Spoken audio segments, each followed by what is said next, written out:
We've got a lot of people joining right now. We had hundreds of people signed up for this, so really exciting. And let's go ahead and dive into it. Okay, so we're going to spend a little bit of time talking about introductions and about the partnership with Google, but then we're going to get into the marketing in the age of the assistant. So that's going to be really interesting, and then we're going to go over some Ignite Visibility case studies and next steps. But really what you can expect is to learn about all the coolest new digital things, how the consumer is changing the customer journey as a result of mobile and assistants, and just to get some really interesting new data from Google directly. So these are the speakers that we have here today. That's me on the left-hand side. My name is John Lincoln. I'm CEO of Ignite Visibility, and I'm going to be kind of playing the host role. In addition, we have Eric on the line. Eric, would you like to go ahead and say hello? Hi everyone. Nice to speak with all of you digitally. My name is Eric Geibel. I'm coming to you live from the Google headquarters here in Mountain View, and really excited to be a part of today's presentation. Excellent. And Eric, are you able to see the slides correctly? Do you see the slide with us four up? Just curious. Want to make sure we're in the right place. I am actually not seeing them. I am not seeing the slides actually. I'm still seeing the home screen. Okay. So we'll just go ahead and do it this way. Can you see the slides correctly now?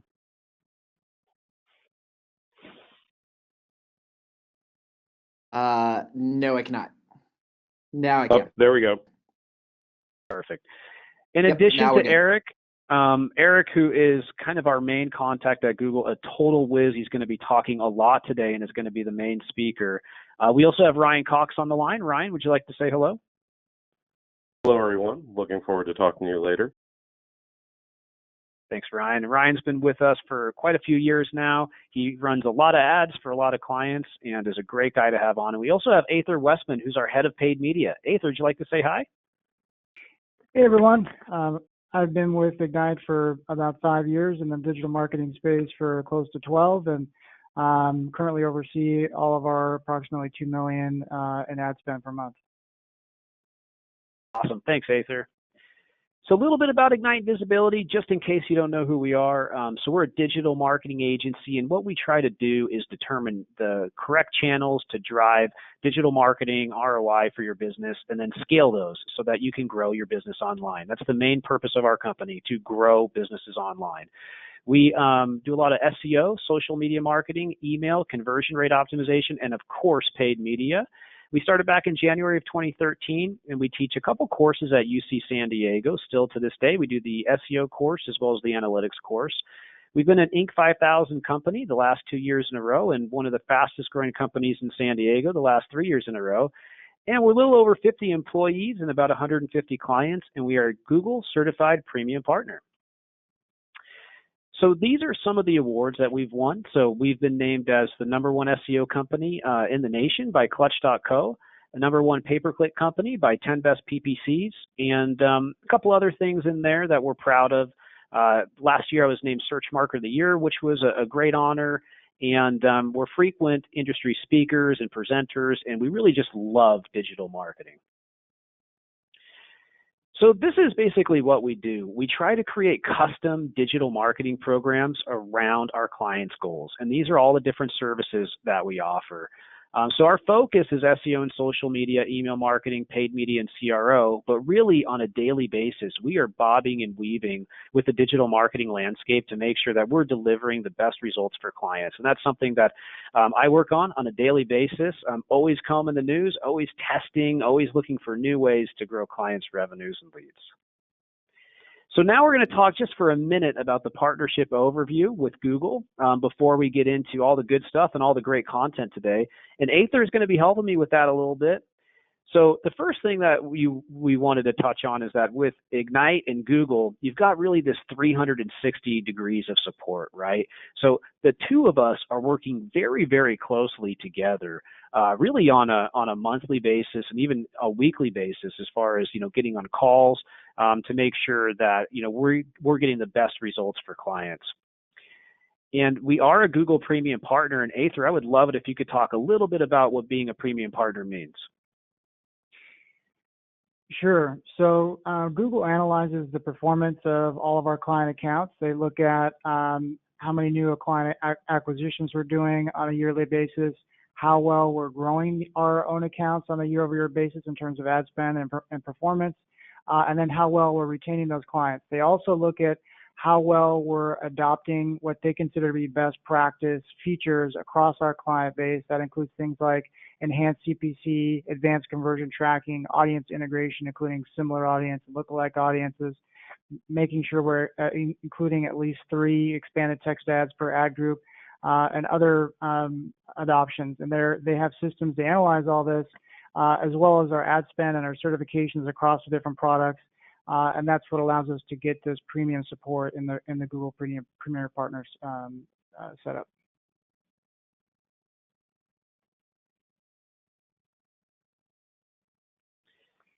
Excellent. And so we're also part of this pilot program, which has been really great for the company on a lot of different levels. And Ather, if you could talk us through that. Sure. So this gives you an idea of the support that our clients get. So we have a high-level agency strategist who we'll cover in a little bit more detail on the next slide. We have weekly or bi-weekly meetings with them that's helping us guide overall strategy for our clients. And then we also have individual bi-weekly or weekly meetings with each of our account managers for our top 10 to 15 clients or so, as well as another account manager who's responsible for all of the remaining accounts. In addition to that, we also have the ability to go to our Google team and say, this client, they want to scale from a $100,000 budget to a $300,000 budget by next month. How can we do that? Can you help us put together a targeting plan and a budget mix plan, and they can come back with a plan that's very effective to collaborate on. Other things that they're able to support us on are complex tracking type issues. Just to give you some examples, we have a client that, for example, there was a discrepancy between the AdWords tracking and the analytics tracking and the double-click tracking. So they can bring in a specialist, Google can bring in a specialist and analyze all that and try to help us understand where the issue lies and get that resolved. Other instances, for example, is complex retailers where they have multiple sizes and color variants of products, and they're able to provide support to get that all squared away and get the best results out of their shopping campaign.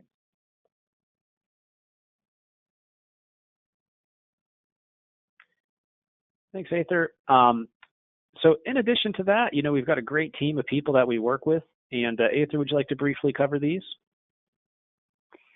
Sure. So Jordan is our high-level agency strategist, and he helps us basically understand at a high level what are the best strategies that we should be applying across our client base. Apurva is responsible for driving strategy at the individual account level, and so we work very closely with her. The account managers work very closely with her to develop specific strategies that are for each individual and unique account that we have here. Awesome. Thanks so much, Ather. I appreciate that. So, we just want to give everybody a little bit of information. Now we're excited to dive into the good stuff.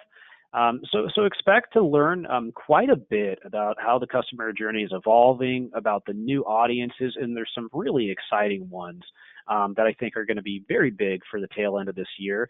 So at this point, I'm going to hand it over to Eric, and Eric is going to go ahead and walk us through some additional information. So Eric, now you're in charge, and you can go ahead and share your screen and take us through the deck. Awesome. Thank you very much, John. I appreciate it. I'm switching up here. Just want to make sure that everyone can see my screen. So John, if you could just give me a thumbs up over the phone, that'd be awesome. Looks great. Awesome. Great. Well, hi everyone on the webinar. My name is Eric Geibel. As John mentioned, I am the new business manager for Ignite Visibility. I work directly at the Google headquarters in Mountain View. I have a very close relationship with the Ignite Visibility as they are a Google Premium partner. And ultimately what my job is to do is to educate any of their potential clients or prospects on some of the trends that are going on within the industry today. So really excited to be chatting with you, and I'll go ahead and get started. So I'm sure all of you experience this in your daily lives, but the level of connectivity in terms of users having access to information and data is at an all-time high. Back in 1999, you'll probably think back to when you first started utilizing the internet, when Google was first created. We really only had one platform that we could operate on, and that was Google Search. Now Google today has over 7 platforms that have over 1 billion users each. So you think about things such as Gmail, you think about Google Home, you think about YouTube, you think about search, you think about our display network. There's a massive amount of reach that advertisers have and massive amounts of opportunities to connect with customers. So connectivity has really changed the way in which you need to market and advertise as a whole. So Google ultimately believes that you want to focus on the user and all else will follow. So what we mean by that is when thinking about marketing today, you want to think about the unique value proposition of your company, of your brand, of your product, or of your service, and think about how the user is going to, one, find you, what the user wants to know about you, and ultimately how you're going to interact with that user and create a unique experience that is different based upon each individual channel that you're advertising and marketing on. So there's really 3 main pillars that I want to focus on today in terms of what customers are like in 2018. So the first thing is customers are more curious. So this is really spurred by the age of connectivity. In the past, users just utilized Google search and would typically have keyword searches that were maybe 1 or 2 keywords long. Now with the age of voice and assistance, people are able to have much more detailed searches and ultimately want to learn more about the product or service or business that you're trying to advertise. What do I mean by that? So over the past 2 years, searches for best grew a whopping 80% on mobile. So rather than just thinking about restaurant, you want to find the best restaurant, or you want to understand more about the user. Another example of this is videos with review in their title had over 50,000 years of watch time on mobile devices in 2017 alone across YouTube. Think of that. 50,000 years of watch time simply for videos with review in the title. So as an advertiser, as a marketer, if you're utilizing YouTube or any sort of video platforms, you absolutely want to make sure that you're getting positive reviews of your video because users and consumers are accessing it and viewing it. Watch time of Does It Work videos grew more than 1,100%. Again, a massive uptick that we're seeing in terms of the data that Google's indicating. So all of these things such as best, review, does it work, it's ultimately a consumer that's much more curious and a consumer that is able to find things and have access to information much more readily available to them at any given point in time. And we're not just thinking about this across mobile, we're thinking across desktop, across connected home devices, basically any sort of device that has access to the internet. People are going to become more curious and demand more from you as a business or as an advertiser. So it's important that when thinking about your SEO strategy, thinking about your website, the content that you put together for your marketing strategy, you're providing insights in terms of why your brand is the best based upon what the user is looking for, as well as provide them with relevant information about how your product, service, or business works. Going back to kind of the more curious piece, I think kind of hand in hand, and this is why I always like to present this next, is that customers are much more demanding. They want to know more. Think of your own consumer behavior. Think of the websites that you find useful. Think of the websites that you don't find useful. If you search for something and there's not a Google My Business address listed or a phone number or a chat feature or some way in which you could interact with the business, you're probably going to find that to not be as useful or as interesting as a business that provides a comprehensive list of services as well as a clear call to action and understanding on their website. So what I mean by this is customers are much more demanding, and here are some of the information behind why consumers are more demanding and what we're seeing here at Google. So starting in early 2017, search volume for local searches without near me have outgrown comparable searches that included near me. So 63% of consumers in the United States expects brands to provide a personalized experience based on past interactions. So you're probably wondering, okay, how do I do that? Well, one, within your website, you want to work with a partner that can help you guys have multiple different touch points for interactions, not just on your website, but on your advertising strategy that coincides with those different touch points and different experiences on the website. An example is say, for example, you are a dog food company and you have two different types of dog food. Say, for example, you have a dog food that includes meat, a dog food that does not include meat. If I'm a user and I visit the website for the dog food that includes meat, if I'm remarketed back to or advertised back to or search back to, I expect that the results are going to focus on the actual product that I previously looked at and previously evaluated. So for all of you out there on the webinar, I highly, highly encourage you to think about what's on your website today. Think about how you're advertising today. Does your message for your consumers based upon what they visit on their website, is it customized based upon their past experiences? If the answer is no, I definitely think that it's time for you to rethink some of your strategy and capitalize on kind of some of the insights that I'm providing today. Not only are our customers more curious, more demanding, but they're also more impatient. An example that I always like to give is, and this is, I think, is a very relatable example.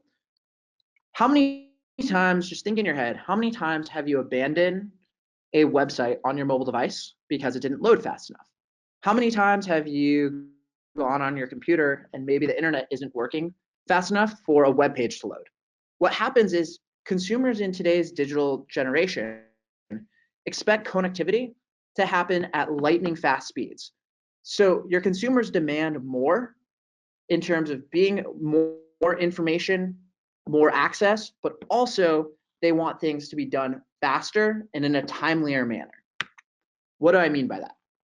So over the past 2 years, travel-related searches for tonight and today have grown 150% on mobile. So for example, people are utilizing, because we're so much more connected, people and users are doing research much closer to the point of purchase than ever before. So if you're a restaurant and you're located in San Diego, California, and you're utilizing a digital advertising campaign, it would be suffice and smart of you if lunch was your best meal that you provided, that your digital advertising budgets would be highest and most increased in the hours between 11 and 1 o'clock when users are in the moment searching for lunch. Also, because of that, I highly, highly encourage you guys to test all of your mobile sites to ensure that they load in 4 seconds or less on a 3G network. There's multiple different websites that you could do to test your website, but testmysite.google.com is a great resource, or just search test my site Google, and it could give you kind of a comparison to how your mobile website loads compared to that of your peers. Additionally, my team has access to more detailed mobile site optimization tools that are exclusively available through partnering with Ignite Visibility. But again, basically what these trends are showing and dictating to us at Google is that users are more impatient and demanding more from their experiences with their connected devices. So it's important that your advertising strategy capitalizes on all of the connected touch points that are available today. And Eric, if I could just chime in on that, I just think it's such a great point. One of the main things is, even when you go from the ad to the landing page, people think that, you need to jam all this information in there. You need to be selling like we used to have to do on desktop. It is not the case anymore. Somebody on mobile, they just care much more about getting it right now. And if you're a client on the line, you've probably heard some of these strategies we've implemented around this, but having these clear tap targets, that's the instant gratification that aligns specifically with the ad that they just came in on, that's what the consumer wants on mobile. They want to get it right now with a quick button. They don't want to read 20 more things about it and scroll much further down the page and be sold, 50 more times.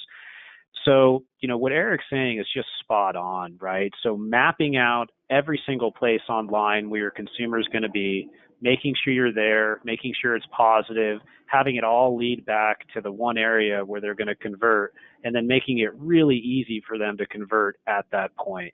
That's how we're winning right now online, and how you can as well. Awesome. Thanks for that, John. I really appreciate it. But basically, because people are more curious, more demanding, more impatient, we at Google refer to this as the newly empowered customer. And ultimately, we're living in the age of assistance, right? So again, I completely want everyone on this phone call to think about the ways in which their business offers products, services, whatever it may be, and then think about the various different ways in which consumers can find out about your businesses, and then work backwards to map your digital advertising strategy based upon those different experiences. So what I mean by that is, customers are more informed, and there are many more opportunities to connect with your customers, to tell them something they want to hear, to show them what they want to see, and really to aid them across the web. So the reason I bring this up is when most people think of Google, they simply think of Google search. People go on their mobile devices, they search for something, they are on their desktop computer, they search for something. Google Ads is far more comprehensive than just being able to capture demand on search. There's a lot of things that we can do, and there's a lot of really cool new technologies that we're starting to utilize in order to leverage search information and search data from users across all of our different platforms. And I'll dive into that in a little bit more detail. But before I do that, really kind of going back to the connectivity piece, there are really three key principles that go hand in hand with more curious, more demanding, and more impatient consumers. And if there's anything that I want everyone on this webinar to walk away with, is that your website, both on desktop and mobile, you need to ensure that you're there for the customer journey. What do I mean by that? When someone searches for you, you need to ensure that you're in the top results on both an organic as well as paid standpoint on Google search, as well as following the customer along their purchase journey across other digital platforms. You want to be valuable. So you want to offer meaningful experiences to each of your customers wherever they are at on their purchase journey. So say, for example, you're a retail brand and a user doesn't understand kind of your value proposition.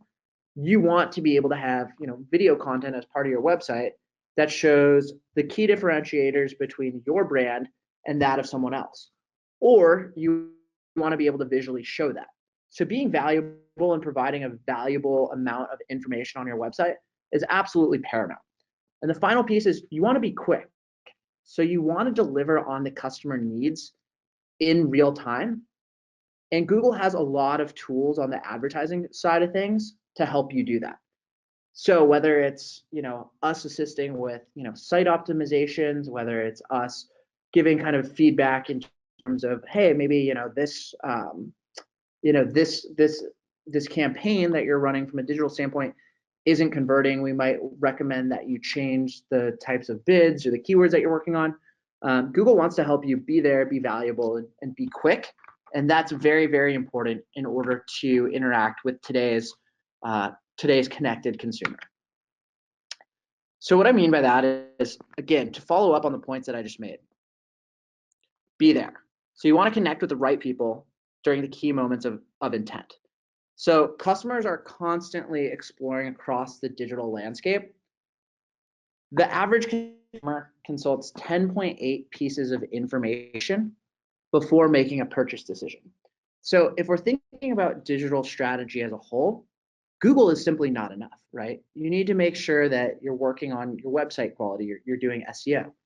I hate to say it, but you need to make sure that you're also advertising on Facebook. If you're a retail brand, you should also be advertising on Amazon. If you're a complex advertiser and you want to think about ways in which you can reach more users, you need to be thinking about your programmatic strategy. There's a lot of different digital touch points that fuel the overall digital marketing funnel. And you have to, as a business owner, as a C-level marketer, you need to think about all the different ways in which people discover you and find you. A great resource for that is if you're not utilizing Google Analytics, highly recommend you utilize that to think about all of the traffic that's coming on your website and how it's getting there. Based upon how traffic is coming, you need to think, okay, where are the sources that I could generate more traffic from? Where are the sources that I need to do a better job converting from? So on and so forth. The team at Ignite Visibility does an amazing job of comprehensively looking at where all of your digital traffic is coming from and matching advertising strategies to coincide with your needs, whether they be strengths right now or weaknesses. Capitalize on the strengths, build upon them. The weaknesses, we can help improve there as well. Yeah, that one really hits home, Eric. So, a couple things there, that I always like to talk to people about is, in Google Analytics, looking at your benchmark reports and how are you aligning with your competitors, right? So in Google Analytics, there's a benchmark report. You can see how each channel is doing in comparison to industry standard for your specific industry. Also love looking at similar web and looking at referring site traffic to competitors. And then based off of that, you can build a model so that if this is your top competitor, how can I use all that data for their traffic from similar web to build a model for a new customer? That can be another great one. And then SEMrush, in addition to that, also has a very similar tool that's going to show you all the different types of traffic. So the idea is if you're a beginning business or a medium business and you're not yet fully mature, or if you just have a monster competitor who's much bigger, you can reverse engineer that, and then you can build ads and content marketing and social and all these things that are incredibly similar to the way that they've done it with your own spin and your own value proposition on it. And then as we get further in the webinar, we're going to talk about the actual sequence of the variety of different audiences kind of from start to finish and how you set that up. So that's going to be a great tie into this. So Eric, handing it back over to you, just wanted to make that point. Awesome. So talking about kind of the various different touch points and being there along the journey, for the longest time period, Google and our ads platforms didn't have attribution models that allowed for you to have various different touch points. An example of this is a travel booking company called Veltra. They recently switched over to data-driven attribution models. And for those of you who aren't familiar with a data-driven attribution model is instead of, for the longest time period, utilizing Google Ads, folks were on basically what's called the last attribution model. So the only way in which Google would receive credit for an actual conversion or a conversionable event was if someone clicked directly on a Google search display or video ad and converted at that point in time. But we understand, as I had mentioned earlier, the average consumer consults about 10.8 pieces of information before making a purchase decision. So a data-driven attribution model is a very comprehensive model that I think is the most effective way to think about things if you're a digital marketer. So I'll just walk you through kind of the Veltra journey. So I am actually, this is a real life example. I am going to Chicago next weekend to visit one of my best friends. What I'm going to do is I'm going to go to Veltra, I'm going to search Hotel Chicago. An ad for Veltra comes up and talks about the various different depths. A Google search ad pops up when I search for Hotel Chicago. I click on Veltra, right? That initial touch point, the only reason I knew about Veltra is because they appeared at the top of the Google search results. I clicked on the ad, I visited their website. At that point in time, I may not convert as an actual Veltra user. Later on, I get served a display remarketing banner by Veltra while I'm on my desktop computer. I click on the Veltra ad via remarketing, brings me back to their website, and at that point in time, I book a hotel in Chicago through the Veltra portal. What would happen previously is the only attribution that would be attributed it would be the last click of that remarketing ad. But in fact, the beginning of my journey and the way in which I found out about Veltra was that initial search. What a data-driven attribution model does, it allows you to attribute half of the conversion to the initial click, half of the conversion to the remarketing click. The reason why this is important as a marketer and advertiser, you want to understand the full funnel approach and what's going in ultimately to a conversion. And so what this does is it helps inform your budgets and where you're advertising in a very, very timely and targeted fashion, and allows you to have a very comprehensive look at overall ROI and profitability of your advertising campaigns. So being valuable, you want to create a valuable experience, as I have mentioned. So everything that you do, you want to have a unique, compelling experience with the right message wherever they are across the web. An example of this is if you think about, from a Google perspective, right? If you search for Nike tennis shoes, you want to have an ad that shows up at the top of the page for Nike tennis shoes, and talk about, if you're a male, you want to have an ad that talks about kind of the male shoes, or if you're a female, you want to have it differentiated based upon who you are as a user. So Google has some awesome new technologies such as dynamic search ads, which allows your message to be customized based upon the user and who the ad is being served to. So as a business owner, you definitely want to make sure that you're valuable and you're creating a valuable experience wherever your customers are. So John Deere utilized a really, really cool tool that we have here at Google called Similar Audiences to reach high value customers to offer relevant experiences. So basically what similar audiences are is we have the ability on search, display, YouTube to, if you have a list of actual customers that have converted through you, purchased for you online, bought from you, whatever it may be, we have the ability to look at online behavior across those users and find people that are similar, users that have actually converted or interacted with you, or however you want to classify a specific individual based upon maybe a CRM data list you have, a customer base, whatever it may be.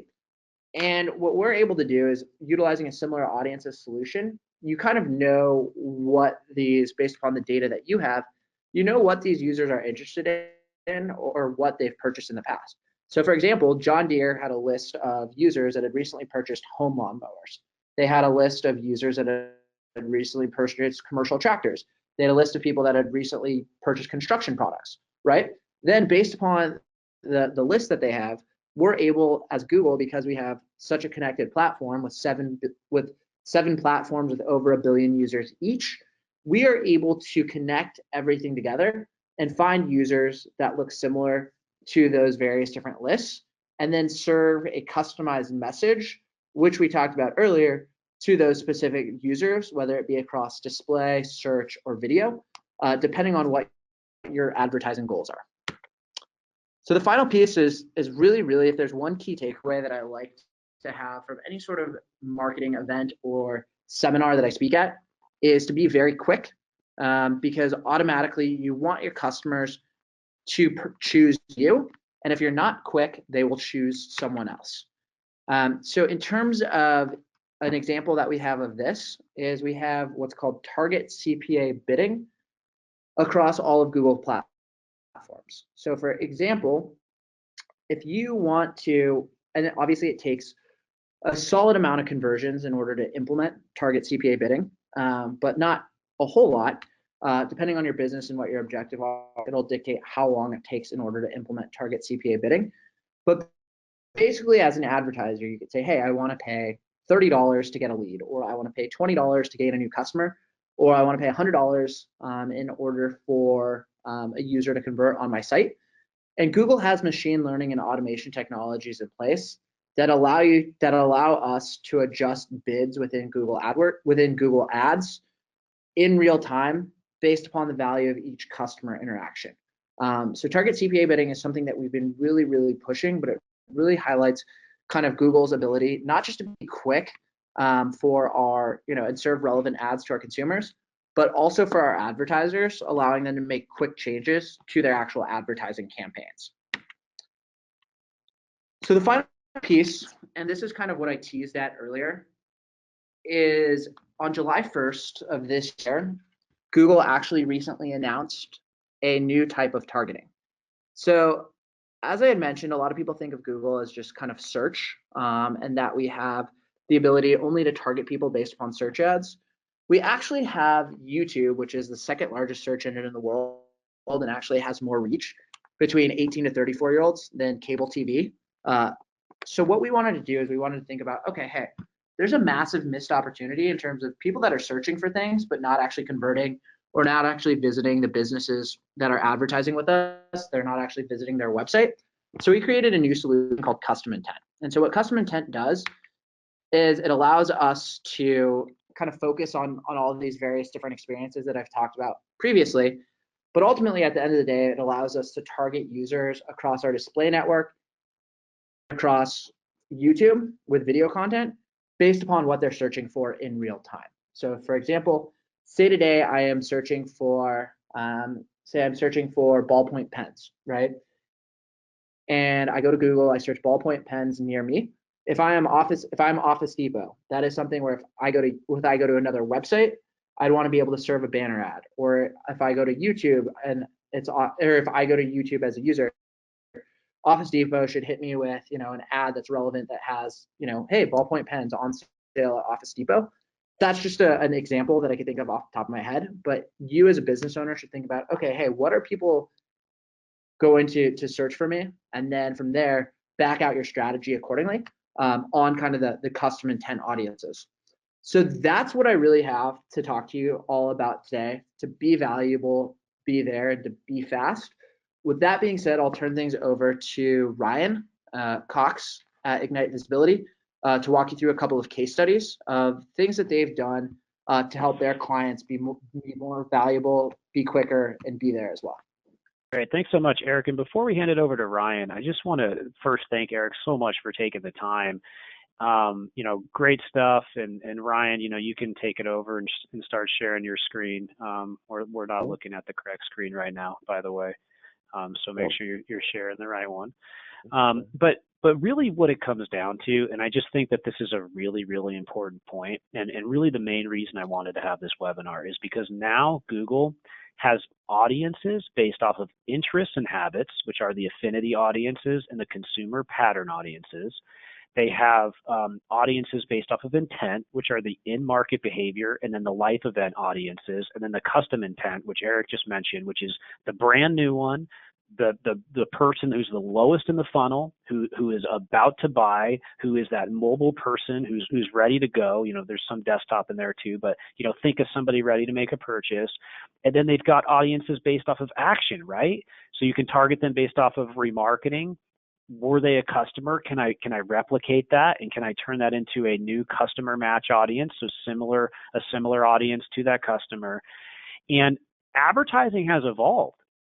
So having these creative assets that hit the consumer at every single point in the journey, when they're just learning about you, when they're getting lower in the funnel and starting to consider you, and then when they are about to basically sign up and really become a customer, and then once they are, or when they're thinking about going in a different direction and hitting them with remarketing, right? Or once they are a customer, remarketing to them. So Google now has this data, right? And it's not just Google, Facebook were able to do pretty much the same thing.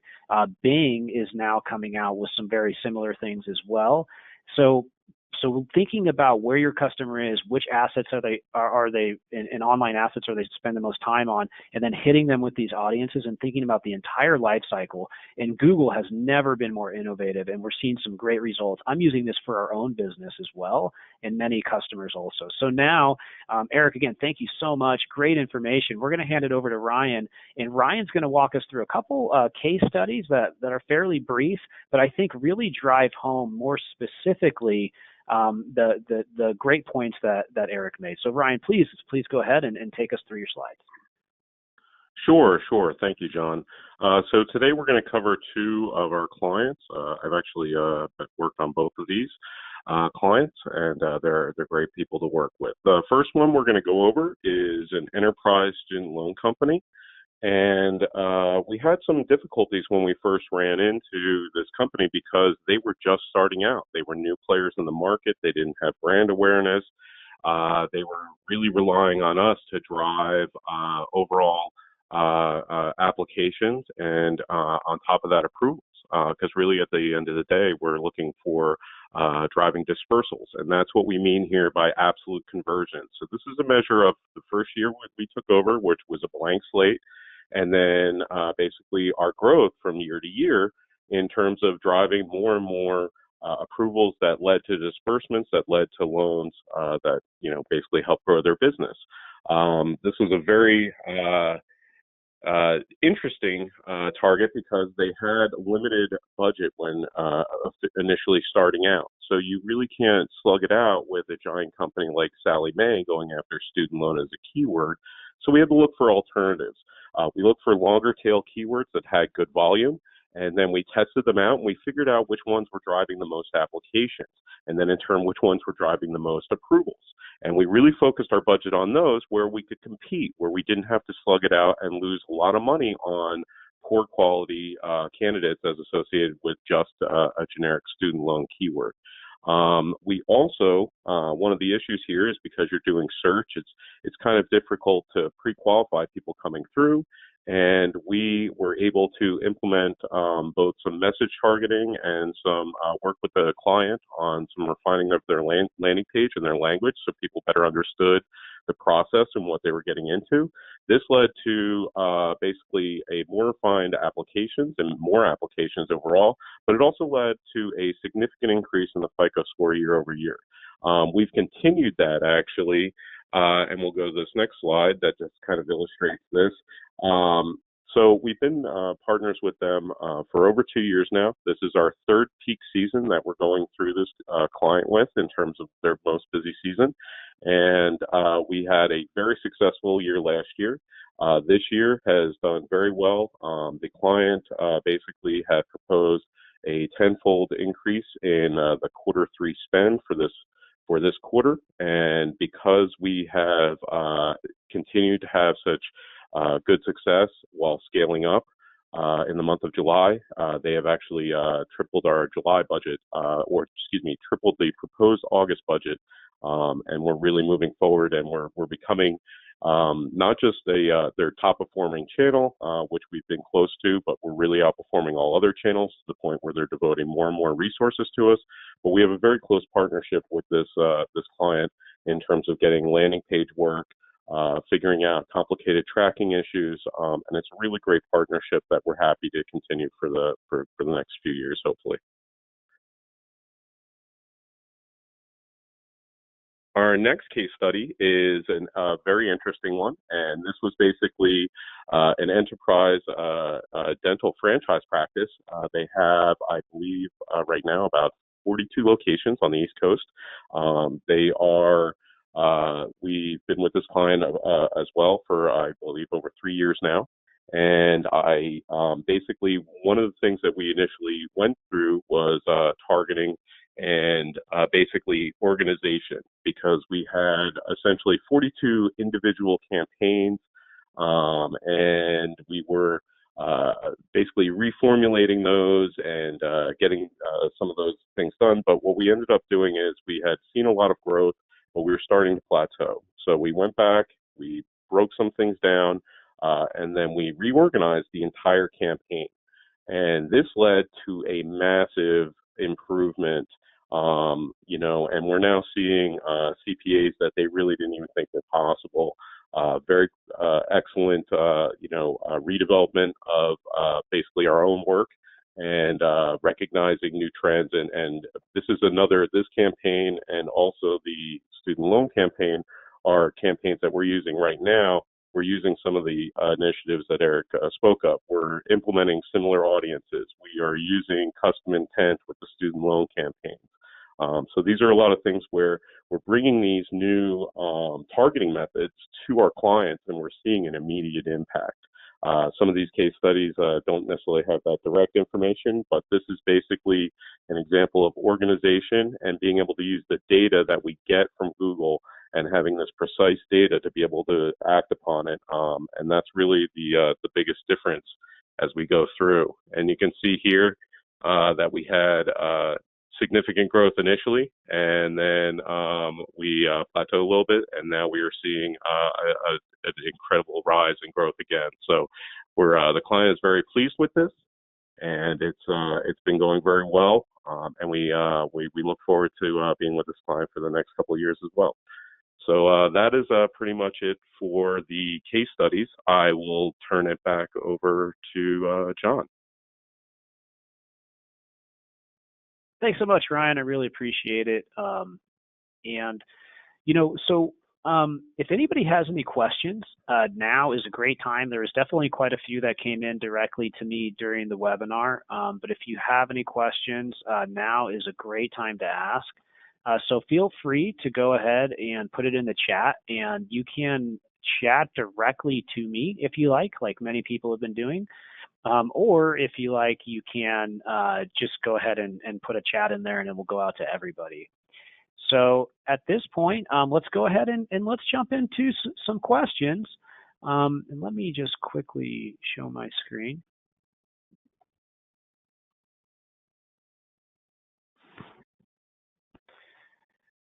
So my first question is for Ryan. So we have somebody asking, how do we get started with YouTube? We've seen a lot of YouTube ads lately, and we're interested in that. How do we get started with YouTube? That's actually a great question. YouTube as a platform works very much like AdWords in terms of minimum spends and things like that. But a big stumbling block for people is the asset creation.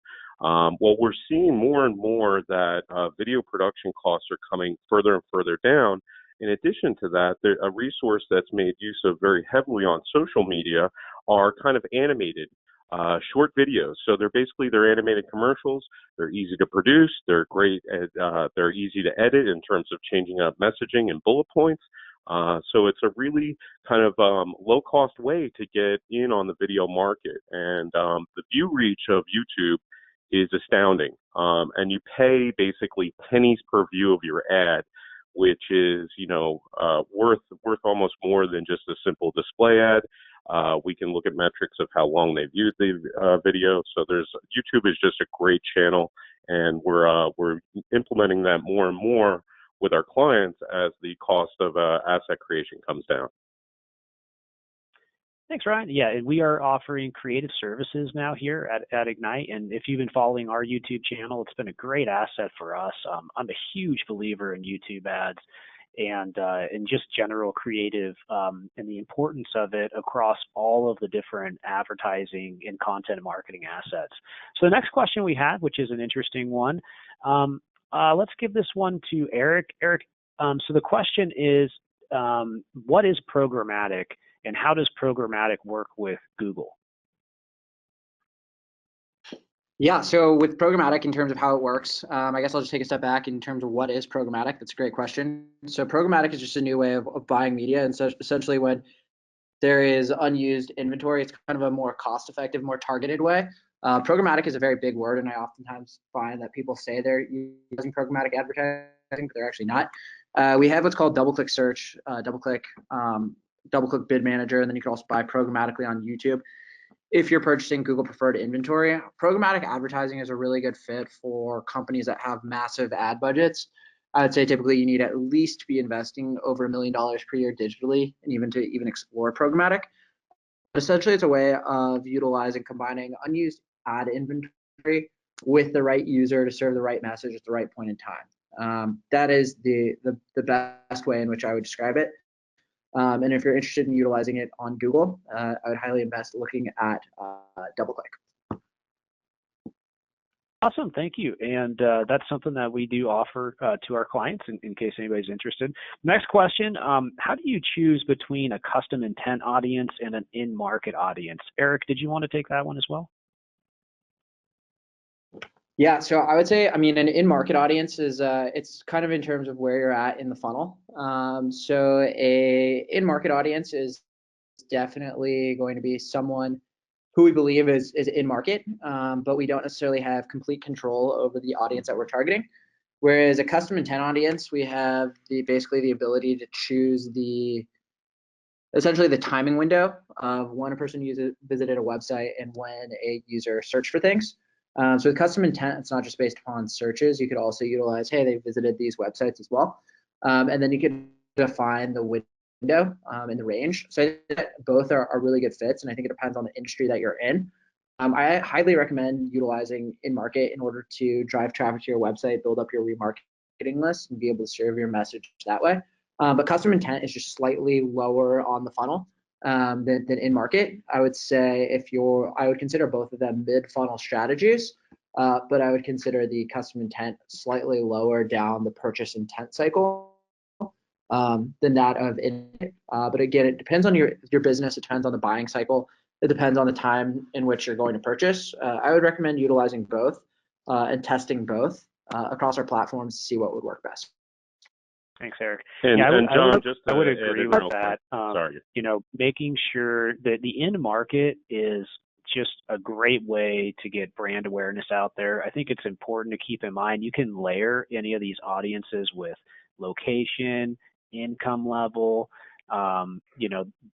demographic information, male, female, age, and so further refining every audience is really, really important. But there's massive inventory. And then, as Eric mentioned, with the remarketing, so what Google does is they automatically capture and build audiences from your own website traffic.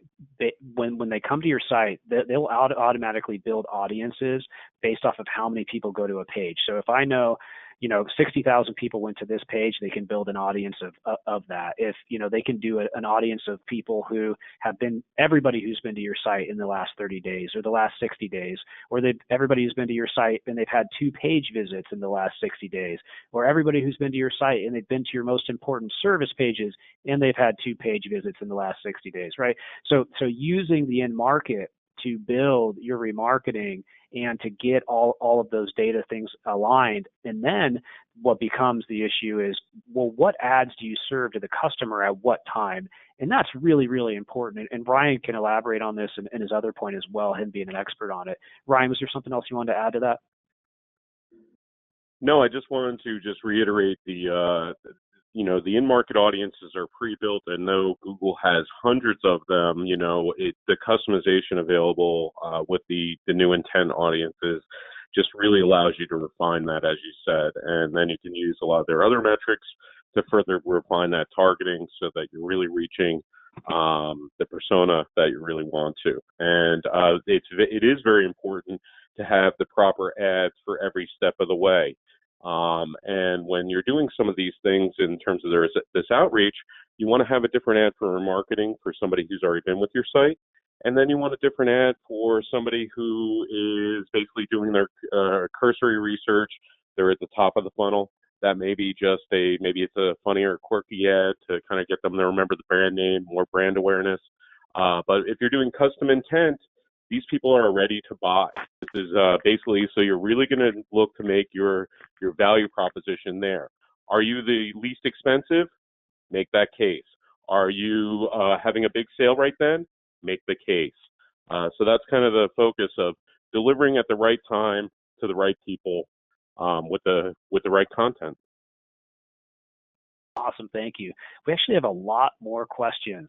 Before we do that, I just want to let everybody know that if anybody wants to schedule a follow-up consultation with us, if anybody is interested in a customized audit, we would be happy to do that. So please reach out to us. Go to ignitevisibility.com, go to our contact page, and you can go ahead and submit there.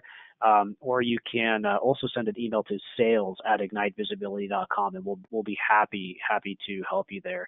Somebody's asking, will there be a recording available of the webinar? Absolutely. This will be going on our YouTube channel, and then it will also be emailed directly to you. The next question is, if you look at this data, but you don't have a large budget, where are the best places to start if you have a smaller budget? So that's an interesting question. You know what? I think I'll go ahead and take that one. I usually recommend that most people start with Google AdWords, because that is, and that's the direct search ads. That's usually the best performing. It's also the most competitive, so you got to be careful. You really need an expert to manage it for you. If you don't know what you're doing, you go and you run in Google Ads, you're going to just be blowing a ton of money. You might click the wrong button and it ends up on, going through display. You're on broad match keywords. Your ad's not even close to the way it needs to be. You don't have site extensions on your ads and all the stuff that you need. So, but usually that's going to be one of the best places to start. But in addition to that, I got to tell you, a good YouTube ad on a good in-market audience can also be really, really effective. And then Aether, if you're still on the line, did you have any other thoughts on that, on kind of the best place to start and maybe the sequential journey of advertising? Like where's step one and where do you max out? And then how do you kind of sequentially expand your budget once you've maxed out, kind of the easier stuff like Google Ads? Yeah, I think step one is, look at the market around the industry you serve in terms of search inventory that's out there. And Google does have the keyword planner that we can put in all the keywords or get keyword ideas and identify, is there enough impression inventory out there to spend the budget that you have in search? And if there is, then I would start with search and prove out the model in search, because that is typically going to provide the best return. However, if you're a startup kind of pioneering a whole new industry and people aren't searching for this type of product or this type of industry yet, then you're going to have to start somewhere else where you're actually, going after and pushing the ads onto the user. And that's where display and YouTube and although this is a Google webinar, Facebook is a very good option there as well. Thank you. Next question is the financial services industry. A specific question to that. So say you're getting into the financial services industry, you want to drive leads. Say, you want to be getting around, 30 leads, a month or something like that. Just ballpark, and nobody's quoting you. And by the way, Aether is a numbers guy. He does not like to make projections without seeing data in front of him. But what type of budget do you generally start with? Like if you're just getting into something like that and testing that for the first time, could you give us a range for the person who's asking the question? Okay, yeah, so we work with a lot of clients in the financial services industry, from debt consolidation to auto loans and several different types of insurance and student loans. The CPCs are high across all of these verticals, but the cost per conversion is, it does vary quite a bit. I believe we see cost per leads from the $100 range to the $200 range. And Ryan may have a little bit better insight in terms of those numbers as well. Sure.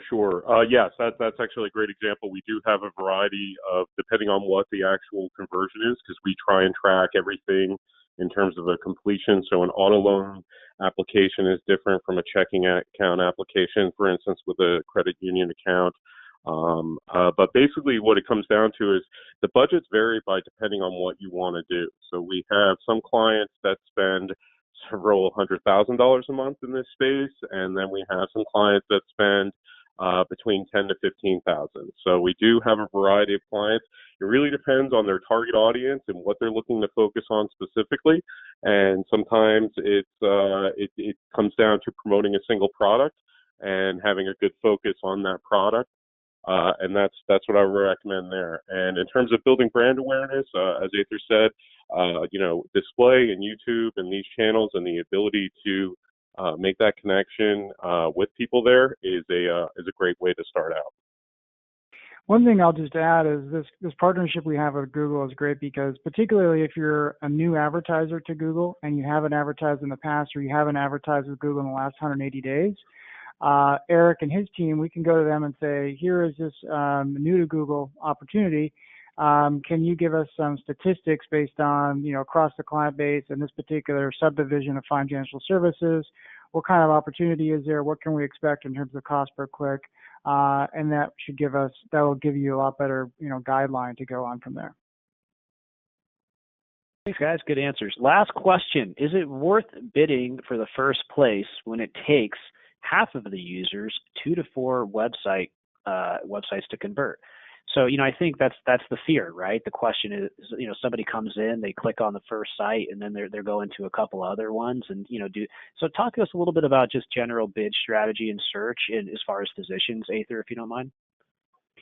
I would generally agree that depending on your position in the market, first position is going to be a bit aggressive and not necessarily as cost effective as possible.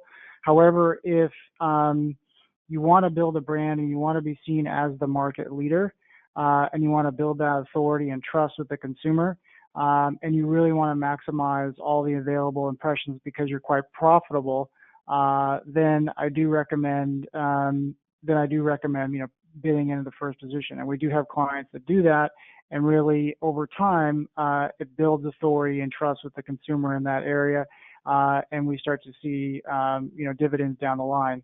But for the majority of advertisers, I recommend using a more algorithmic-based bidding solution that will automatically adjust the position of each keyword bid to achieve a target cost per conversion. Thank you very much.